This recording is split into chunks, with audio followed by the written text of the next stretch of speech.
Olha, eu acho que a Sara já foi bastante completa na informação. Eu vou agregar um elemento. Embora essa tenha sido uma decisão negociada com a justiça norte-americana, eu aqui vou colocar a hipótese de que a Casa Branca atuou em favor do acordo, por uma razão eleitoral. A situação do Biden junto ao eleitorado mais jovem e progressista é de franca deterioração por conta da questão palestina. Ele necessita de entregar para esse eleitorado alguns elementos de recomposição, porque as eleições presidenciais se aproximam.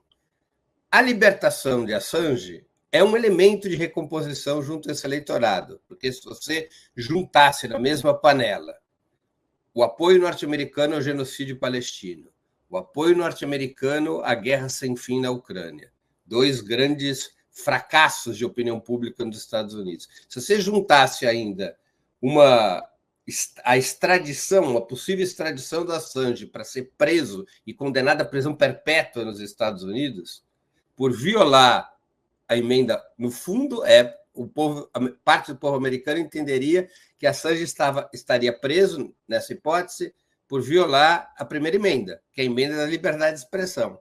Isso tudo junto seria muito ruim para o Biden. Então, da mesma maneira que há uma certa demagogia nas relações atuais dos Estados Unidos e Israel para tentar limpar um pouco a imagem de Biden, esse caso também ajuda a isso.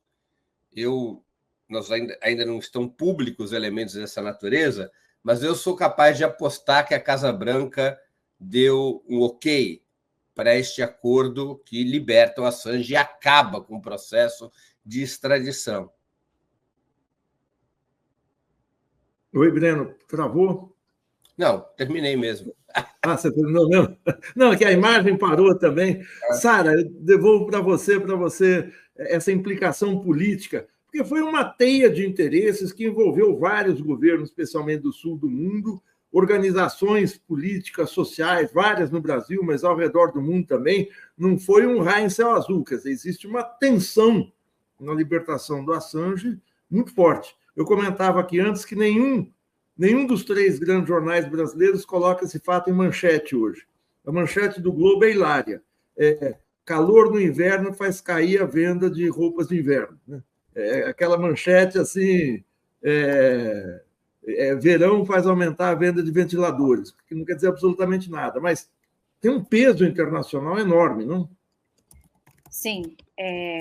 Breno, eu andei pensando nisso, essa hipótese que você colocou da questão da Casa Branca. Claro que eu concordo que a Casa Branca aceitou no final essa proposta e que eleitoralmente o Biden viu que seria interessante para ele capitalizar isso, né? Ele podia perfeitamente deixar o julgamento do Assange rolar, ele não vai ser reeleito, possivelmente não será reeleito, e para ele não seria um ônus. Por exemplo, a gente vê, eu acho que o primeiro que cabe falar é que esse acordo se manifestou de como a corte comportava. A corte sempre estendeu todos os prazos legais para reter o Assange, sempre foi muito acima do esperado, demorava 8 meses para uma decisão e, de repente, a corte começou a atuar rápido. Ou seja, a corte sabia, com certeza, tinha informação de que um acordo estava sendo tratado.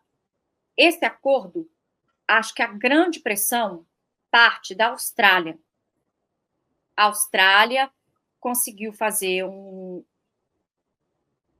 acordo parlamentar de vários partidos que começa a pressionar os Estados Unidos, e acho que é o que o Breno falou, com certeza teve o aval da Casa Branca, isso não seria feito sem o aval da Casa Branca, e talvez o Biden mediu e pesou, e achou que para ele, eleitoralmente, podia ser uma forma de reconciliar com o seu eleitorado. Eu acho que também cabe dizer que eu acredito pessoalmente que o Brasil, a América Latina, teve um papel muito importante em aumentar essa fatura política. Porque foi a primeira vez que se falou em Assange a nível presidencial, foi na América Latina. Começa com o López Obrador, e depois a gente faz essa campanha, esse tour pela América Latina, onde a gente visita 5 presidentes.